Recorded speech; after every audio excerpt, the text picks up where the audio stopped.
So hello everyone, day 2 ng vlog natin. So ito ulit, bumalik kami sa mall. Marami na naman kaming binili mga pang gift namin. So ito, masyal kami. At napansin ko lang, grabe yung marami pala yung escalator dito na nakakapanibago sa ating sarili. Grabe yung mga escalator.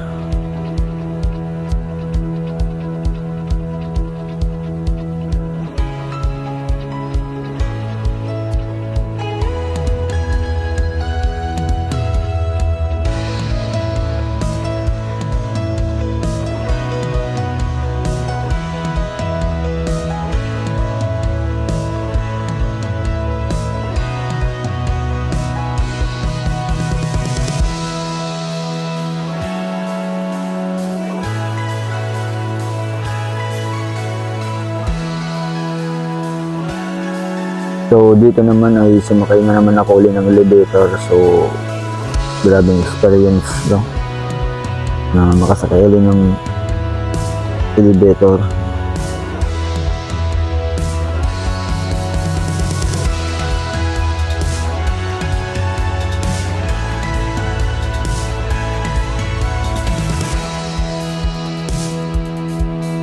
Tama to guys, sabi kami yung nag-run tours. Nakakaon kami guys, magutom.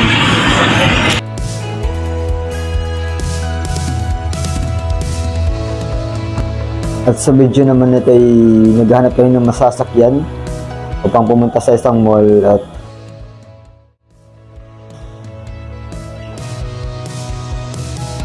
At yun na nga, nakasakay na kami. So biyahe kami papunta sa mall. So sa mga oras na to ay umuulan ng malakas. So buti lang ay hindi ako masyadong nabasa. So pansin nyo sa sa video, grabe yung ulan.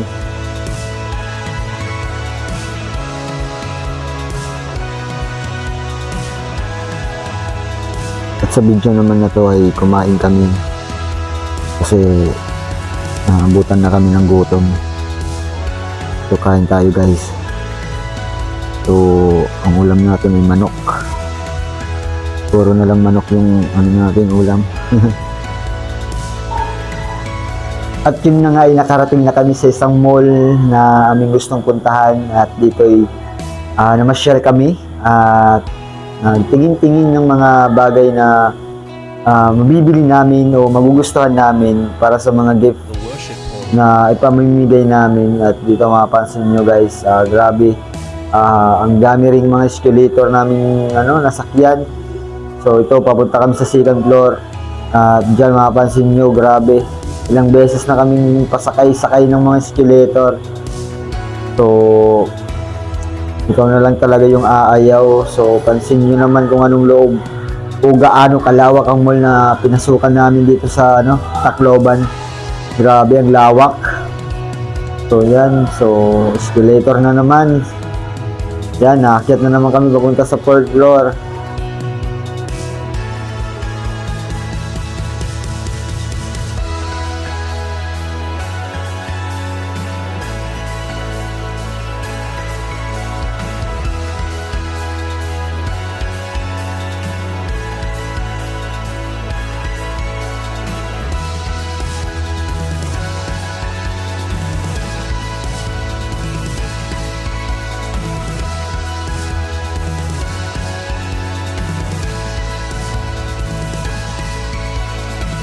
At sa video naman nito ay pumunta kami sa Pounds World kung saan makikita natin yung iba't ibang laro. So nakita niyo sa video, grabe yung mga kabataan, DJ talaga sila. So pansin natin yung mga ngiti. Yan, yung may tubig na parang baril-barilan. So nakakapanibago talaga guys. Enjoy na enjoy yung mga bata dito guys. At dito naman guys ay nagpa-massage chair kami kasi matagal nang hindi nahihilot yung katawan ko. So pansin nyo sa video guys, at dito rin sa video na to makikita nyo si Kuya Rems. Grabing tawa ko dyan. kasi nakatulog siya, hindi niya napansin yung oras. At sa mga oras naman to guys ay nasa labas na kami ng mall. Hinihintay namin yung service namin kasi this is the last day dito sa Tacloban. Hello guys, this is the last minute. Papunta na kami ngayon sa Grand Tours at hinihintay lang namin yung sundo namin, yung kotse para pumunta sa Grand Tours Terminal. At sa mga oras naman na ito ay dumating na yung service namin na kotse na maghahatid sa amin papunta sa Grand Tours Terminal.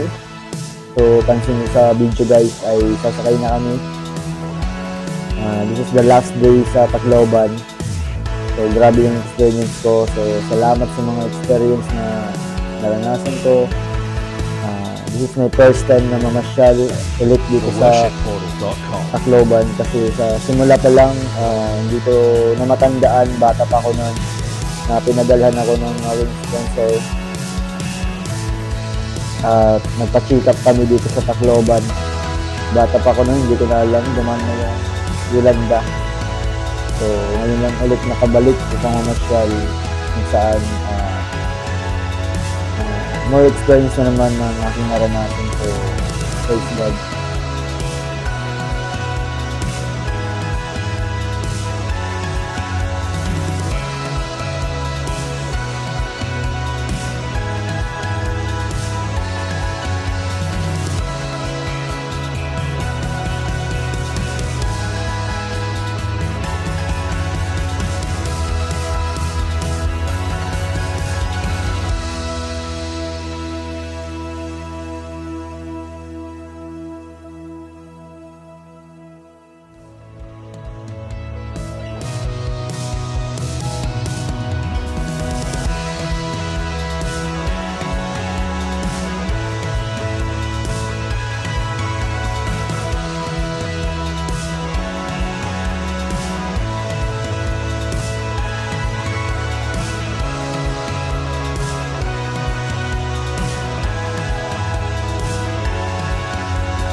theworshipportal.com.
theworshipportal.com.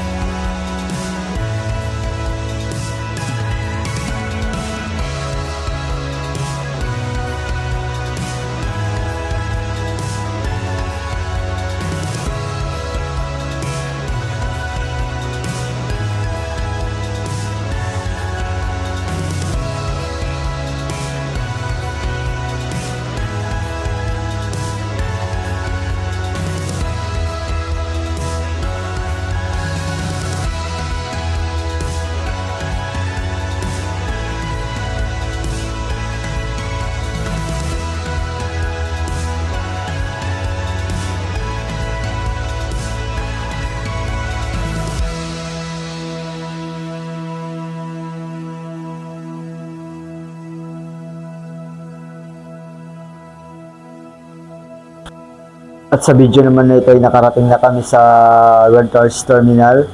At pansin nyo sa video, minom ako ng tubig kasi sobrang init ng araw sa mga oras na to. At maraming tubig ang kailangan kong inumin.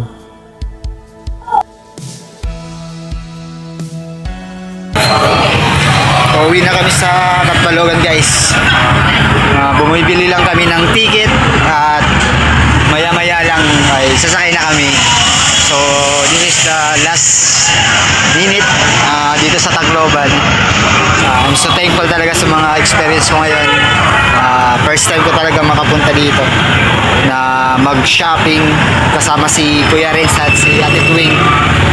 So very blessed and so very thankful sa mga experience ko ngayon. And I hope next year or may mga panahon man na free makabalik dito at maraming mabili kasi nagdaang oras kahapon masyado akong sumakit yung ulo ko sa mga price ng mga bilihin dito, but I hope someday pagbalik namin dito is marami nang mabili na mga gamit. At ngayon nandito ako sa Grand Tours. This is the last day Tacloban. Salamat sa inyong panonood. God bless.